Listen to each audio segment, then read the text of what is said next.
Con nuestra siguiente conferencia, impartida por la doctora María Luisa Aspe Armella. Ella es doctora en Historia por la Universidad Iberoamericana, profesora investigadora de la misma universidad, es especialista en Historia Contemporánea, específicamente aquella del catolicismo y de las instituciones sociales, educativas y políticas de los católicos mexicanos. Ha sido docente en las siguientes universidades e instituciones: Universidad Panamericana, Universidad Cristóbal Colón de Veracruz, Universidad Anáhuac del Sur, Instituto de Formación Teológica Intercongregacional de México, el IFTIM. Ella es miembro del Consejo Técnico del Posgrado en Historia de la Universidad Iberoamericana, del Comité Académico de la Maestría en Historia Contemporánea del Instituto José María Luis Mora, de la Sociedad Mexicana de Historia Eclesiástica, del Consejo Editorial de la revista Ixtus, antes Conspiración, presidenta del Patronato para las Religiosas Contemplativas de la Arquidiócesis de México, presidenta del Instituto Mexicano de Doctrina Social de la Iglesia, IMDOSOC. Es autora de un amplio número de artículos, colaboraciones y libros. Agradecemos su presencia entre nosotros y escucharemos ahora su intervención con el título Balance y perspectivas de la vida consagrada a 50 años del Concilio Vaticano II.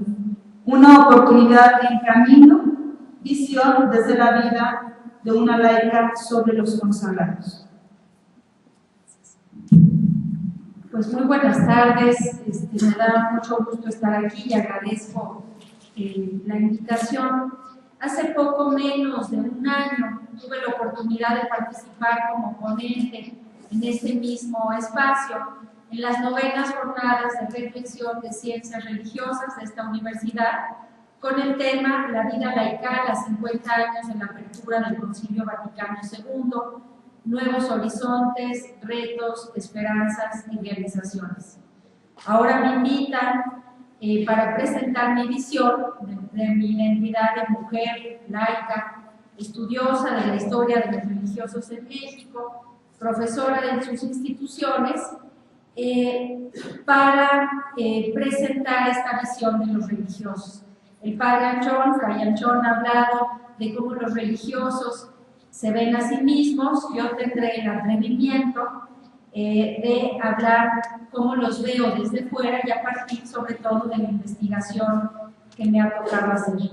Y quiero empezar de veras agradeciendo a los religiosos porque contracorriente desde hace más de 2 décadas, pues me mostraron y me siguen mostrando a mí un ejemplo creíble de iglesia, pueblo de Dios y iglesia comunión. Incluso antes de que yo fuera plenamente consciente de mi identidad laical, pues los religiosos y las religiosas ahí me hacían un huequito, ¿no? Entonces es algo que siempre tendré con enorme agradecimiento con los religiosos y las religiosas. Inicio esta presentación con un esbozo apresurado del nuevo contexto cultural y de la forma como este afecta a la noción misma de vida religiosa y su vivencia.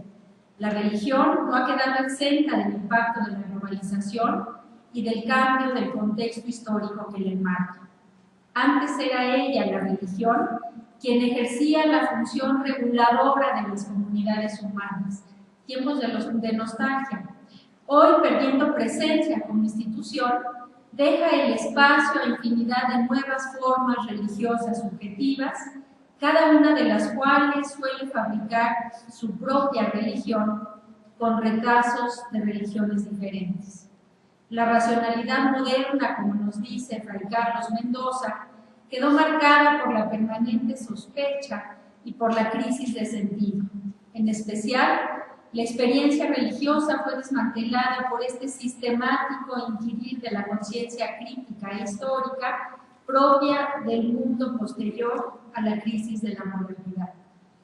La secularización, en tanto desencantamiento del mundo, resultó también ser reductiva de esta complejísima trama de la constitución de la subjetividad. En esta modernidad tardía hemos caído en la cuenta de la vuelta de lo religioso, del papel civilizatorio de esto que se llama ahora la razón simbólica y de la influencia de las religiones en la estructuración de la conciencia. No es que no se diera antes, pero ahora hemos sido conscientes de esto. En este contexto experimentamos con inquietud el fin del mundo católico, por lo menos en la forma que hasta hace poco lo conocíamos. Su desculturación nos parece inocultable. El catolicismo es ahora ajeno a la cultura y ya no forma parte, aunque todavía algunos nos resistamos a reconocerlo, ya no forma parte de las referencias comunes del horizonte cultural. Dicho fenómeno va de la mano del déficit de reconocimiento de la autoridad doctrinal de la Iglesia y hay que decir que a últimas fechas también de su autoridad moral. Y toda esta descomposición se da paradójicamente en un momento histórico esperanzador marcado por el retorno a lo religioso. Nos enfrentamos ahora a una realidad preñada de ambigüedad. Dios sí, religión no. La religión supone una experiencia de Dios en comunidad, que no solo testimonia una vivencia de Dios, sino que se reúne para actualizar sacramentalmente, simbólicamente, la presencia de Dios. Esto ha dejado de ser así. En el catolicismo, condicionado por la globalización, la confesión de fe, yo creo, a menudo se pronuncia en un lenguaje más propio del consumidor que del testigo.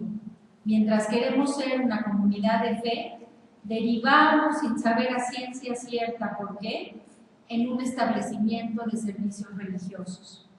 Todo consecuencia de un desarraigo cultural y de una crisis de identidad religiosa inscrita en otra crisis más profunda, crisis cultural, que, como decimos coloquialmente, nos ha quitado el tapete debajo de los pies.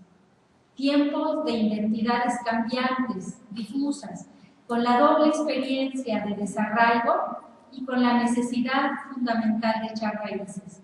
Raíces que tienen que ver con la creencia, pero que al parecer ya no con el saber. Puertas que se proponen, pero que no nos ofrecen salida cierta. Relativismo o fundamentalismo. Extremos que se tocan y que no atinan a enfrentar el verdadero problema. Me atrevo a formularlo, el debilitamiento de una vida religiosa auténtica. El mundo se vuelve un espacio de crítica, lo que es positivo, pero que entraña al mismo tiempo el peligro del desdibujamiento o la pérdida de la identidad cultural en la vida religiosa. La crisis de la vida consagrada constituye una afirmación que muy pocos se atreverían a cuestionar. La propia CLAR, en su asamblea número 14, hace 5 años, lanzó la propuesta de un concilio para refundar la vida religiosa en América Latina y así devolverle su ardor original y su fidelidad al Evangelio. Menciono los indicadores de la crisis. Son muchos y muy variados. Me centro en los más evidentes, mencionados en prácticamente todos los análisis que se hacen sobre la problemática de la vida religiosa. El primero, modelos institucionales tradicionales que ya no responden a la nueva realidad del contexto, a estos signos de los tiempos, a la mentalidad global, más individual y subjetiva, que privilegia la experiencia personal y su autonomía. La dificultad que muchos institutos religiosos experimentan para responder a los retos y para estar a la altura de los tiempos, los hace percibirse a sí mismos como anacrónicos y a veces casi obsoletos. Un segundo indicador de la crisis de la vida consagrada, el de la identidad de cada uno de sus miembros y comunidades, que tiende a desdibujarse. Identidad que se torna difusa, como ya había dicho, perdiendo significado y eficiencia evangelizadora. En muchos campos, lo sabemos bien, campea el desaliento, la resignación y en ocasiones incluso la desesperanza. La presencia de religiosas en colegios, por ejemplo, pareciera irrelevante, ya lo decía Fray Anchón, y las experiencias de comunidades que en las décadas de los 70 y 80 hervían de vitalidad, hoy se hallan aletargadas o en franca decadencia. Un tercer indicador, ante la progresiva disminución de miembros, la famosa preocupación por la falta de vocaciones, los viejos que se mueren, los jóvenes que llegan solo como excepción, los superiores vemos que hacen lo que pueden, los provinciales, paliando a menudo los efectos más que enfrentando una crisis que los desborda. Paradójicamente, suele operarse un giro en las funciones y en la acumulación de tareas sin intencionalidad clara muchas veces, lo que genera un desgaste notable en la vida espiritual y también en la psicología de consagrados y consagradas. Para ejemplificar esta situación en el caso mexicano, me remito a las conclusiones que arroja la investigación en la que participé, realizada sobre el cambio de la concepción de la identidad religiosa en congregaciones masculinas y femeninas mexicanas, preferentemente de vida apostólica, aunque también realizamos algunas entrevistas con contemplativos y contemplativas, y tenemos ahí un acervo, una pequeña muestra, pero muy significativa, de generales, provinciales, superiores, formadores, novicias, novicios, e incluso algunos ex religiosos y religiosas, en total unas 70 entrevistas, que nos refieren lo que para ellos, desde su experiencia, ha sido los cambios más significativos en la vida religiosa. Evidentemente, esta es una información confidencial, en lo que nos reservamos el anonimato de quienes fueron generosamente nos dieron su testimonio, pero que ayuda a pensar cómo se ve en este proceso la vida religiosa, sobre la disciplina y la autoridad. Lo que sale de esta investigación es que soy mucho menos jerárquica y vertical y en términos generales más horizontal, donde cobra peso el discernimiento como clave en la toma de decisiones. Esto tanto en superiores como en religiosos. Menos observancia y más atención a las personas y sus necesidades. La corresponsabilidad y una obediencia dialogada parecen ser hoy la tendencia dominante según estas entrevistas. Se trata de un tema ligado directamente con el voto de obediencia. Nos cuenta una religiosa, cito: el cambio, por ejemplo, está en que antes parte de la obediencia era el seguimiento del horario. Era lo que se llamaba la observancia, era como la obediencia en ordinario, pero también porque la obediencia era simplemente vas para tal parte, te vas para la otra, no había ni qué preguntar, más solo obedecer. Pero en cambio ahora hay la posibilidad de preguntar, ¿cómo te sientes para hacer ese trabajo? Si la hermana dice, pues yo no me siento preparada, o mi salud está en tal condiciones, o incluso a veces no quiero, hay más discriminación, más discernimiento.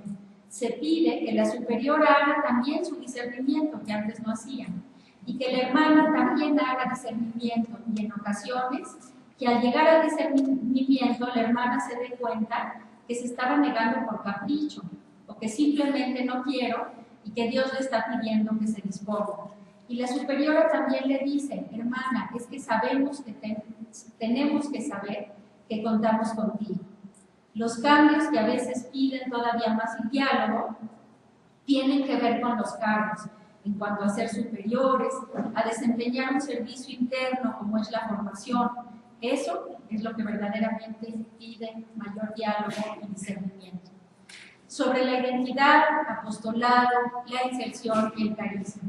Apostolado que se redefine y configura, estas son así unas conclusiones apresuradas que saqué para poder presentar hoy, a partir de la realidad de la gente, de los nuevos sujetos apostólicos, de sus necesidades y en el caminar conjunto. Inserción que reconfigura el sentido de la vida religiosa y corona el carisma. Aparición de carismas transversales que van más allá de la congregación específica.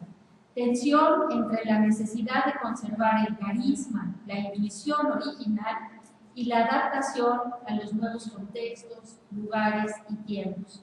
Tensión también entre esta vivencia espiritual profunda y el activismo. Paso de un extremo a otro en pocos años. Cito el testimonio de un formador de una congregación entrevistado en relación a la identidad cambiante de los jóvenes religiosos en el contexto de la globalización. La falta de identidad que percibo no en los mayores sino en los jóvenes es tan fuerte que prácticamente es lo mismo estar adentro que quedar afuera. Prácticamente lo mismo da, porque incluso el que se sale puede seguir estudiando. Ya no vives adentro.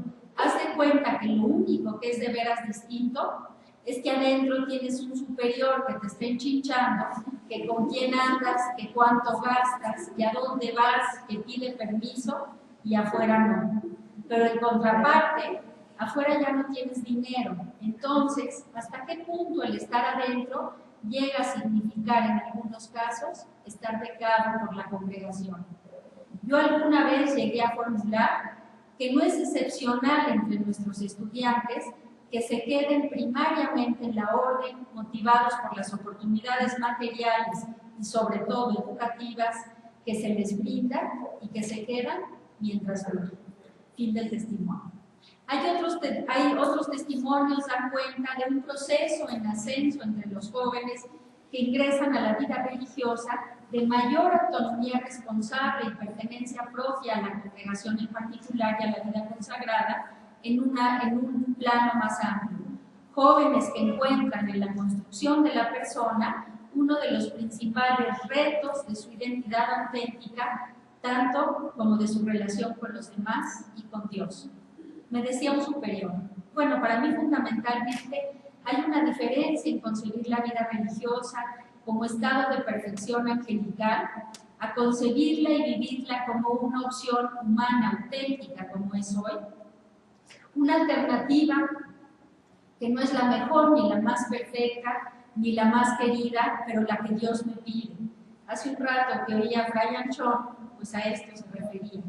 ¿Qué hemos, creo yo, se ha subrayado la modernización, cosa que no había en los 70s?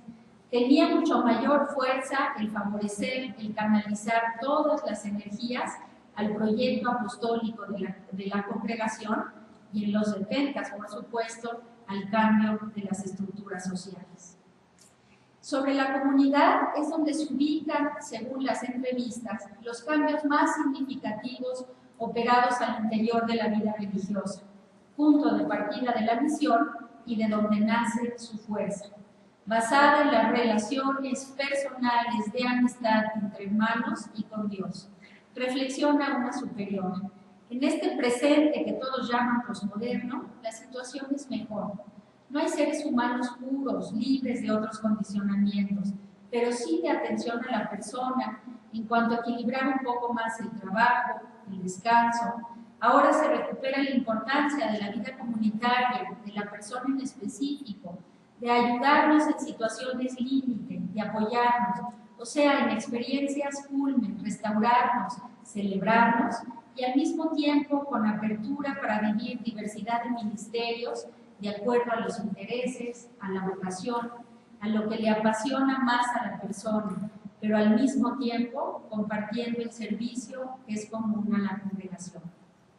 ¿Qué dicen sobre las vocaciones y qué conclusiones tentativas arroja el estudio? Hay un cambio dramático en su concepción, en la concepción de las vocaciones y en su temporalidad.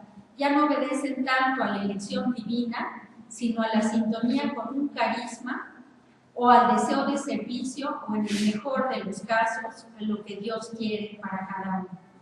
El descenso en número, ya se ha dicho, es notable y sin perspectivas de mejorar.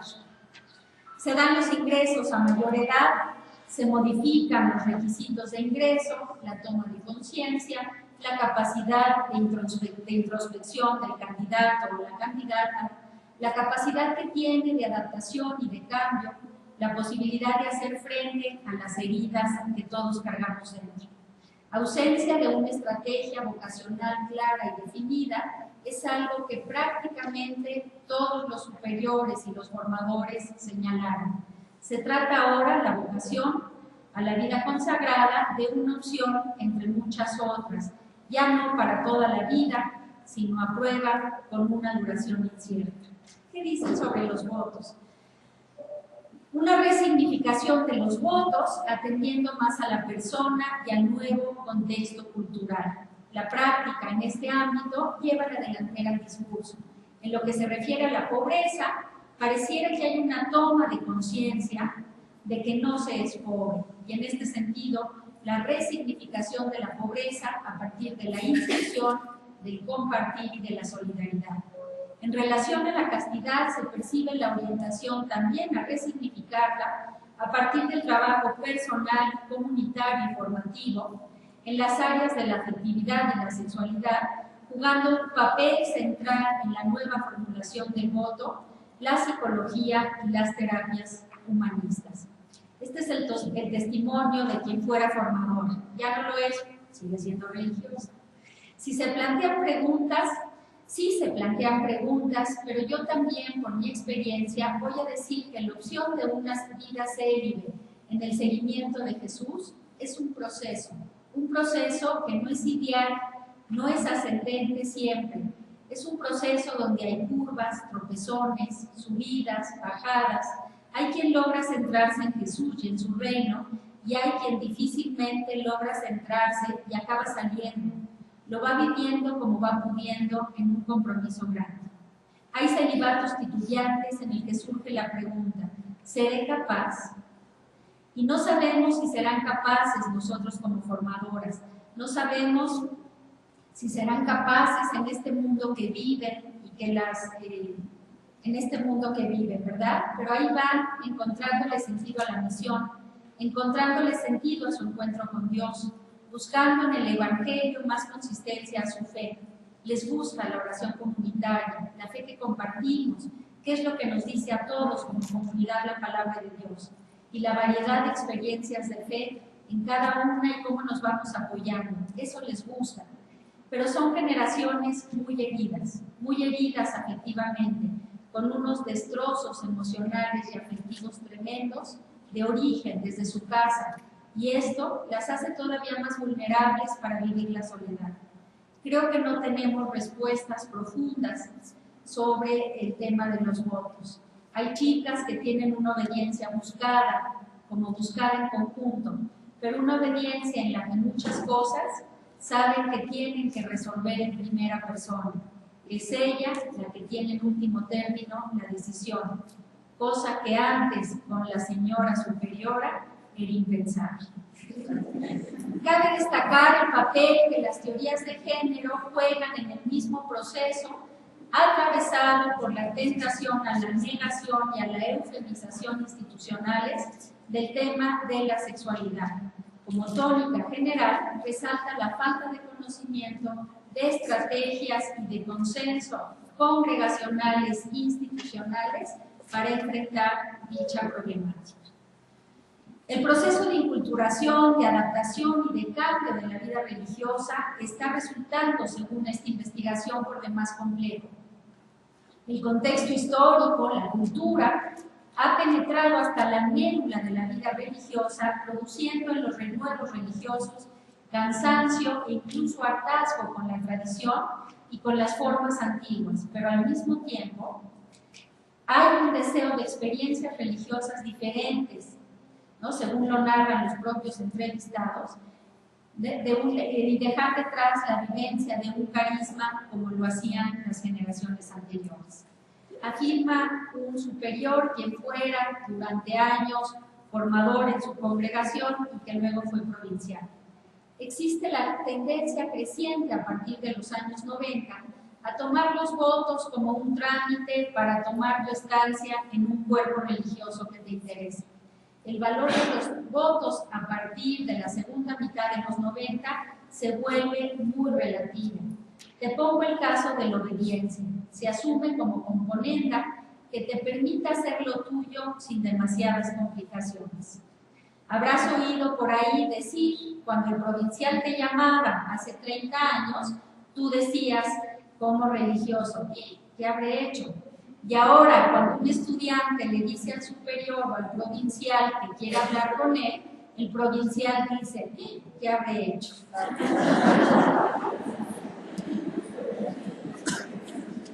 En este contexto es difícil ser superior y no es raro escuchar a los superiores decir que temen mandar, ¿no? Si no les das un permiso, se molestan o te dejan de hablar un rato. Uno se queda pensando dónde quedó la obediencia al juicio. Destinar a los jóvenes que acaban de hacer votos a diversos apostolados era un drama porque no los mandabas a donde ellos querían. Y la pobreza, entraban con la ilusión de la opción preferencial por los pobres, pero al poco tiempo se acomodaban al mundo, necesitaban el coche prestado para su paseada el fin de semana. No se puede generalizar, dice este superior, pero hasta el 97 el compromiso apostólico era lo que movía, era el motor de muchas vocaciones, pero de ahí para adelante, cuando menos para algunos, el lunes pues es día de estudio y de apostolado, el sábado vas a una reunión apostólica y te regresas, el domingo es vacación en la comunidad viendo el fútbol y en la tarde al cine. Si los votos de obediencia y de pobreza, si la vida comunitaria, si la oración, si el apostolado dejan de ser trascendentes, es cuestión de tiempo para que fallen en la castidad, que tampoco reviste en este sentido demasiada importancia mientras no te agarren y te corran.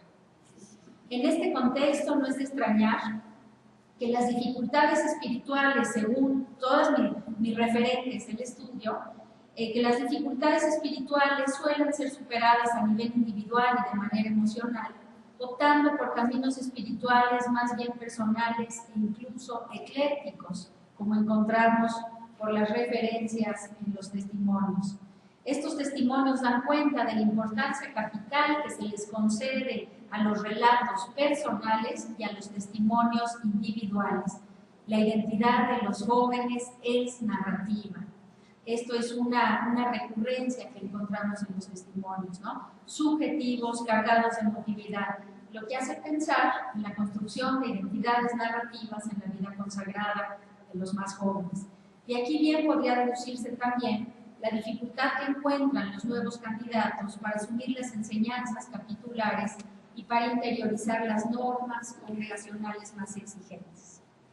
Queda documentada también y de manera reiterada una pérdida sensible de la fuerza motivadora profunda de los votos. Cobra sentido, de acuerdo a los testimonios, la tesis difundida de que en la actualidad se viven experiencias religiosas sin demasiada continuidad o compromiso, lo que deviene en entradas y salidas de la vida religiosa actual. Pero también son notables las luces, la esperanza, en la reconfiguración que se hace ahora de los votos, como lo refiere un superior. Yo creo, dice, que un rasgo esperanzador es que ha habido una inversión de los votos, es decir, un rescate de lo positivo de los votos, si pensamos que tiene la parte más restrictiva y la parte que más potencia. La parte negativa es no poder tener relaciones, vivir estrecho, no poder decidir algunas cosas tú solas. La parte positiva es comprometerte libremente a buscar la voluntad de Dios y a leer los signos de los tiempos. Esto en lo que se refiere a la obediencia. En cuanto a la pobreza, te comprometes para que tus bienes sean para los demás y para compartir, optando por los pobres. En la castidad, te comprometes a vivir una vida plena de amores y cercanía a la gente fregada, comprometida, efectiva y afectivamente en ella. Hasta aquí las entrevistas, pistas y notas de esperanza que yo encuentro de todo esto. Me atrevo a aventurar algunas pistas que se pueden inferir a partir de las entrevistas con religiosos y con religiosos, para resignificar la vida religiosa desde una renovada fidelidad a Jesús y a la altura de las necesidades apremiantes del mundo de hoy. Vale la pregunta, ¿por dónde renovar hoy el significado de la vida consagrada? ¿Cuáles son hoy los signos de los tiempos, las nuevas claves de lectura de la cultura, que así como han contribuido a la crisis, de esto se ha estado hablando, también pueden contribuir al relanzamiento de esta vida consagrada para que sea efectivamente sal de la tierra? Primero, frente al paradigma de la exclusión, frente a estas realidades que todos de algún modo padecemos y que conducen a muchos consagrados a preguntarse hasta qué punto los institutos a los que pertenecen ofrecen un modelo alternativo, creíble, que apunte hacia otra iglesia y hacia otro mundo posible. Hasta qué punto el modo de vivir su vida de consagrados les permite hablar en primera persona de la experiencia y de la esperanza que representa el Señor Jesús. Segunda, los habitantes de este nuevo mundo, sobre todo los jóvenes, sabemos que buscan siempre buscan, aunque sea en un modo errático, angustioso, y lo que buscan es dotar de sentido su propia vida, aguardando una presencia que haga de sus vidas algo que valga la pena celebrar, y al menos de un modo simbólico, aún en la fragilidad como son nuestros jóvenes, anhelando establecer vínculos profundos. Frente a la desconfianza que por principio tiende a primar en los encuentros casuales de los jóvenes, surge la necesidad de poder confiar y abrirse a los demás. Y de aquí surgiría la pregunta, ¿en qué sentido los consagrados, las consagradas, son capaces de ofrecer este testimonio creíble, ¿no? Ese hogar perdido que todos anhelamos? ¿En qué medida son capaces de dar un testimonio que sea imitable, y perdónenme el término, pero así me lo planteó un joven, un testimonio antojable, ¿no? Tercero, ante la sed que tiene el mundo de nuevas y significativas experiencias religiosas, recomenzar a construir la esperanza en el resucitado a partir de esos sueños que no son nuestros. Los religiosos y las religiosas bien podrían tomarse el pulso, me atrevo a decir, de la autenticidad de su vivencia y de su compromiso en el acompañamiento que hagan de los hombres y mujeres que seguimos buscando, preguntándose si su testimonio, ¿no?, contribuye a que otros puedan ir haciendo esa misma experiencia que transfigura, esa misma experiencia radical. Si ellos y sus congregaciones, que de ellos y de sus congregaciones no pueda decirse lo que el gran poeta español Antonio Machado decía de la iglesia de su época, formidable por su organización como por lo vacío de su espiritualidad. Cuarto, ante el reto de lo diverso y lo diferente, no cabe duda que este es otro signo indiscutible de estos tiempos, la diversidad, que reta, invita a imaginar nuevas formas de vida consagrada desde un análisis actualizado de la realidad que ayude a dar respuestas nuevas a situaciones nuevas. Me atrevo a decir que muchos religiosos y religiosas están buscando respuestas nuevas con un análisis de la realidad de los años 70. No, es actualizar este análisis de la realidad. La vida consagrada ha sido y es en el presente, me consta, un puente con lo diferente. Desde la propia internacionalidad de sus institutos, lo constato cada viernes que voy a dar clases al IFIM, así como con el acercamiento que hace en razón de sus apostolados con una realidad cercana a lo que yo llamo la realidad. Los religiosos, las religiosas están más cerca de esa realidad que muchos de los laicos y las laicas o de los diocesanos. Un puente casi siempre de talante evangélico con viejos pobres y nuevas víctimas, niños de la calle, ninis, migrantes, huérfanos del narcotráfico, drogos, bandas, enfermos del VIH indígenas y enganchadores, solitarios, homosexuales, mujeres, niñas.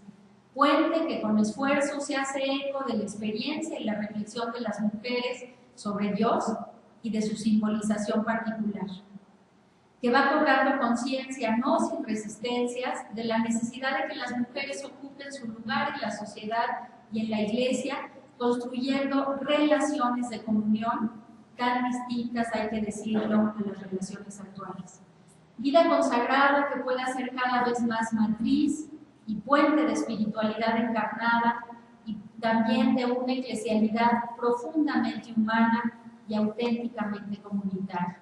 Habría que preguntarse cómo seguir haciendo para que no se excluya a nadie de la posibilidad de una vivencia fraterna, argumentando cuestiones meramente culturales. A manera de cierre, en estas últimas semanas que han seguido a la renuncia de Benedicto XVI al pontificado, mientras a otros los acompaña la preocupación, a mí me ha acompañado la esperanza. Me quedo con esta imagen de la portada del último ejemplar de la revista Signo de los Tiempos del Indosoc, perdón por el comercial, ¿no? Que es la silla vacía y una figura frágil y encorvada que se aleja, se pierde, dejando solo tras de sí un rastro de luz. La vida consagrada ha perdido en las últimas décadas relevancia social y cultural, la que tuviera antaño. Ya no es protagonista en la escena pública, ya no pesa como lo hacía en el escenario del capital simbólico. Para colmos y en razón de unos cuantos antitestimonios, se le ha despojado de la credibilidad que gozaba en la sociedad sagrada. Que la silla vacía y la irrelevancia pública de la vida consagrada son hoy signo inocultable de esperanza. La presencia callada del ejercicio cotidiano desde ministerios y la presencia callada del ejercicio cotidiano de ministerios desde una posición de servicio y de vulnerabilidad. Una vida consagrada que, según el ejemplo de su maestro, encuentre su sentido no en la relevancia, sino en la significación, en un mundo hambriento de sentido y sediento de esperanza. Muchas gracias.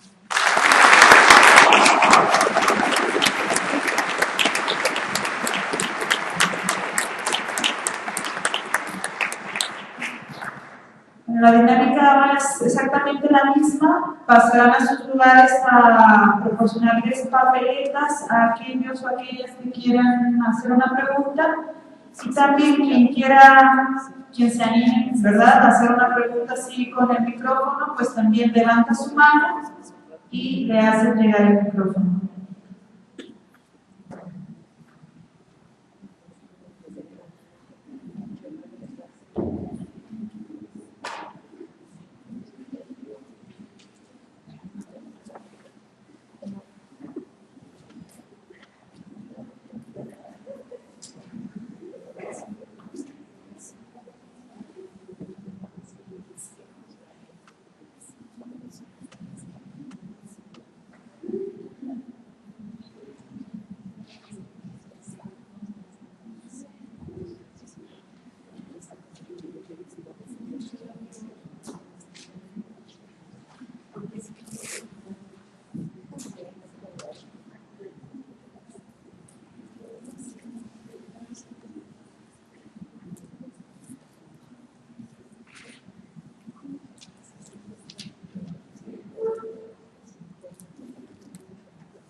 Comienzo con las preguntas.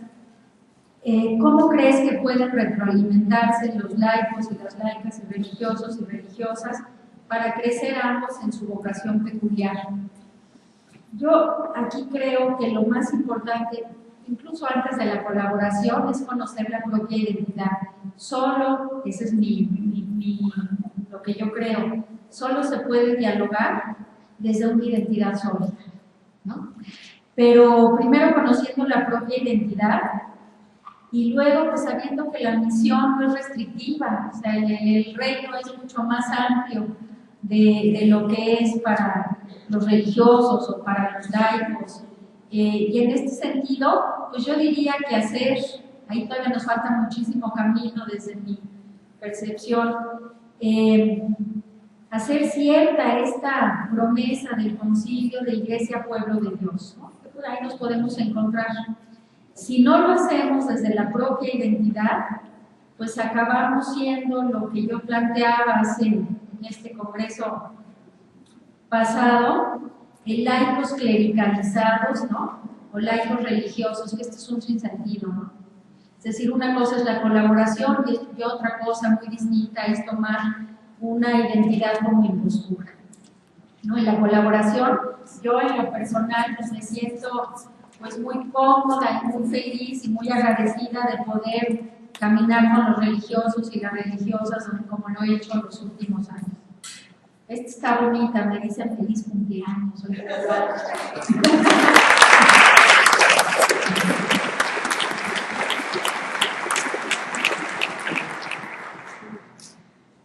¿Cuál es tu propuesta para los superiores y formadores en este tiempo de gracia, ¿no? Pues imagínense, yo le doy la propuesta a los formadores y a los superiores, lo que me dirán.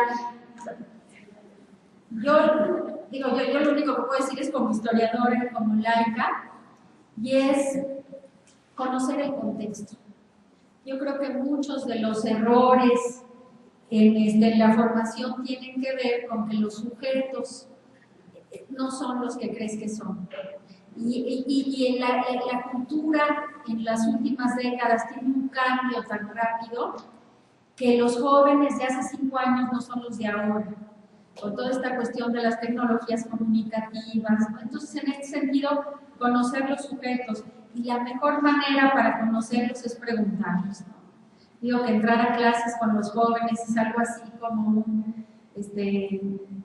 psicoterapia breve, ¿verdad? Que dices, híjoles, a ver, les voy a hablar de historia y a ver con qué me sale. Es la única manera, en el diálogo, en el conocer, pues si no, ¿cómo, no? ¿Qué características, elementos tiene el modelo alternativo creíble de la vida religiosa? Bueno, yo como laica, lo único que veo en los religiosos que puede ser es testimoniar. O sea, un testimonio, desde el testimonio, y un testimonio que sea creíble, y un testimonio que transparente y no oculte a Jesús. Porque también hay testimonios de vida religiosa que ocultan a Jesús, ¿no? Que digas que uno como laico, uno como religioso, como lo que sea, entonces yo quiero ser yo como ella es ella. Yo creo que esto es, ¿no? Que contagie, que enamore, que nos lance a la búsqueda de esa experiencia del Señor. ¿Cómo la vida religiosa puede situarse ante el mundo y tener cierta relevancia? Yo estoy peleada con la relevancia, yo diría más bien significación. Culturalmente, la relevancia va a la baja, ¿no? Ya lo decía Fray Anchón, ¿qué es relevancia? Si es relevancia evangélica, pues sí. Si es relevancia social, yo creo que va para menos, ¿no? Creo que los jóvenes universitarios que usted ha impartido clases son más religiosos o indiferentes, pues yo diría a los jóvenes de dónde. Yo siempre lo he dicho, y no porque estén aquí algunos de ellos, pero yo digo, a mí lo que me carga las pilas en la semana es dar clases en el IFTI, ¿no? Con los religiosos. Es decir, estos jóvenes, con toda la conflictividad y con toda la problemática de los jóvenes, pero que están decididos a estar. Eso es una maravilla, ¿no? En este sentido. Yo no creo que los jóvenes sean tan indiferentes, yo creo que tienen unos pobres testimonios en los adultos, ¿no? Cuando uno ve a los jóvenes y volteas a ver a sus papás y dices, híjole, ya entendí, ¿no? O a sus maestros, o a las figuras de autoridad que estamos, como me dicen mis alumnos del NAGO, ¿no? Bueno, sí. ¿Cómo dar respuestas nuevas a un mundo que se aferra a los antivalores? Es que no estoy tan segura que el mundo se aferre a los antivalores. Yo contextualizaría más, pero pues las testimoniales, pues ahí tienen ustedes la riqueza en la propia vida consagrada, que ya Fray Anchón lo decía evidentemente con conocimiento de causa y con sabiduría, en fin. ¿Qué esperas de la vida consagrada como laica? Fíjense que les cuento una anécdota rápida. El viernes estaba en clase con los estudiantes del IPIM y estábamos hablando, haciendo una reflexión por una exposición que dio uno de los muchachos de cuál era los saldos pendientes del concilio y cuáles eran las necesidades de la iglesia de hoy, ¿no? Entonces hicieron, bueno, una lista profunda y nos dejaron afuera a las mujeres, ¿no? Yo lo que les dije es qué importante todo lo anterior, pero las mujeres sí nos proclaman de género, pero también tenemos que tener un lugar en la iglesia y la sociedad. Y es muy importante, con la posibilidad de vinculación de los religiosos, que se les forme también en eso. Que ya de por sí estar en el IFTI, ¿no? Pues ya es signo de esto. Pero bueno, en el diagnóstico se les fue. ¿Qué significa disciplina y autoridad? Menos observancia, más atención. Puedo hablar exclusivamente de las entrevistas y del estudio. A lo que se refieren es una autoridad muchísimo más legitimada y que siempre mediada por el discernimiento. O sea, no es una autoridad en crudo, sino siempre con diálogo y discernimiento. Sí. Bueno, hola, buenas tardes. Yo soy Javier, mucho gusto, María. Gracias. Me agrada mucho la manera en que tú abordas el tema de los jóvenes actuales. Te hablo como universitario, nada que ver con temas radicales o, bueno, temas pontificios, digamos. Yo estudio la maestría en la UNAM, en ingeniería, y lo que tú me comentas, lo que nos has estado compartiendo, es que efectivamente durante estos 50 años, a partir de que se crea el Concilio Vaticano, todos estos cambios que han venido en este medio siglo, mi pregunta es, en algún momento, ya sea la universidad aquí de México, de cualquier otro lado de Latinoamérica o a nivel mundial, se han dado también los cambios, los cambios que nosotros como jóvenes experimentamos.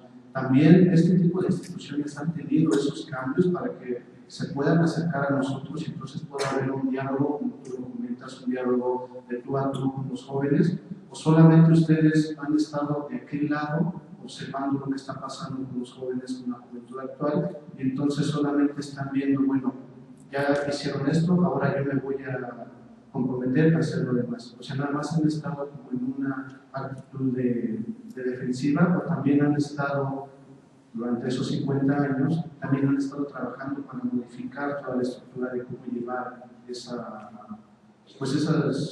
nuevo, ¿cómo puede decirlo?, perspectiva hacia alguna vida consagrada, en este caso, que tú comentas. Sí, pues yo creo que estoy de tu lado yo porque soy laica, pero yo lo que creo es que sí hay momentos, bueno, hay momentos clarísimos a lo largo de la historia. Yo creo que lo que te enseña la historia es que no se puede generalizar, ¿no? Pero un cambio significativo donde tienen un peso fundamental los jóvenes, pues yo diría desde la década de los 60, que es verdaderamente la investigación, la invención de los jóvenes, valga el término, como sujetos sociales, ¿no? Y que eso no es un fenómeno mexicano, sino es un fenómeno muchísimo más amplio. Pero yo creo que también en los años 70 fue muy claro, ¿no? Si pensamos en la estructura de las comunidades de base, los 70, es decir, han habido intentos.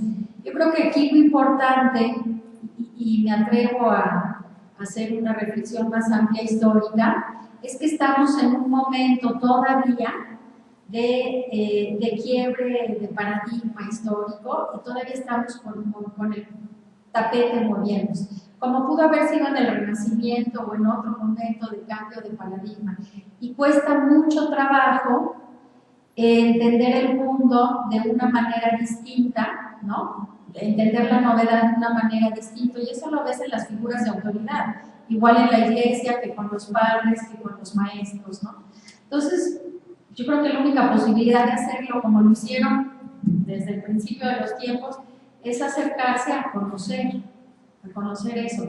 En algún momento nos arreglaremos, pero mientras nosotros no nos muramos, ustedes sigan aquí, no nos queda más que dialogar. Y de ese diálogo podemos hacer pues una bendición o una calamidad, ¿no? Pero bueno, ejemplos históricos hay que, pero abundantes, donde se puede dar este diálogo importante con los jóvenes. Bueno, no me quiero extender demasiado ya esto, ya como historiador, ¿en qué punto de la historia crees que se encuentre hoy la vida consagrada en este tiempo posmoderno? Bueno, es un lugar común o un cliché, ¿no? Como dicen, decir que la vida consagrada, o que estamos en un momento de crisis, y decir las crisis son oportunidades, ¿no? Claro, cuando estás adentro, pues esto como que cuesta más trabajo verlo, ¿no? Está muy fácil hablarlo de afuera, pero sí creo que es un momento de gracia. Yo me quedo con esta idea de decir que no le copié a Fray Anchón, yo lo traía, pero qué bueno que él acabó con lo mismo que yo terminé en mi texto, es decir, se ha despojado de la relevancia social, de la relevancia simbólica, y es la oportunidad de vivirlo desde la humildad, ¿no? Yo creo que los cristianos tenemos que ser cristianos de significación, no de montón, ¿no? Entonces, si se va, bueno, pues que los que estemos tenga sentido que estemos, ¿no? Bueno, ante todo el embate de una sociedad que ya no cree en Dios, ¿cómo se podría enardecer el corazón de los que tuvieron ese amor? Yo no estoy tan segura que este mundo no cree en Dios. Si este planteamiento de Dios sí, religión no, que es más, ¿no? La crítica a la religión, a la estructura, en fin. Pero pues yo lo que veo es desde lo testimonial, ser fermento. Es decir, bueno, esa es una obviedad, pues es una obviedad que no se ve, ¿no? Yo creo que por ahí yo lo veo. Pues nada, gracias, repito, fue un atrevimiento, pero a mí me ha ayudado esta investigación, como más que entender la vida religiosa, que esa es una cuestión académica y que ahí quedó, ¿no? Más que nada decir cómo caminar juntos para hacer pues verdaderamente la construcción del reino, ¿no? Que está más allá de la iglesia y más allá de cómo lo pensamos. Pues muchas gracias.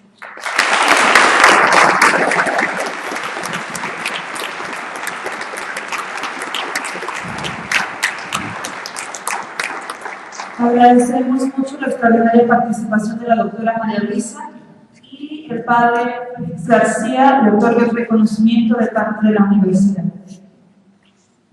Gracias, pues más que leer el reconocimiento, pues siempre es tan refrescante oír a María Luisa, y siempre nos propone preguntas muy interesantes, siempre nos está cuestionando desde una experiencia pues, muy sólida, muy profunda, y yo creo que eso se agradece, porque eso nos permite caminar y no solamente vernos en el espejo y como quedarnos contentos con lo que vemos, ¿no? Entonces yo creo que siempre es muy grato escucharla, y pues también siempre que esté con nosotros. Muchas gracias.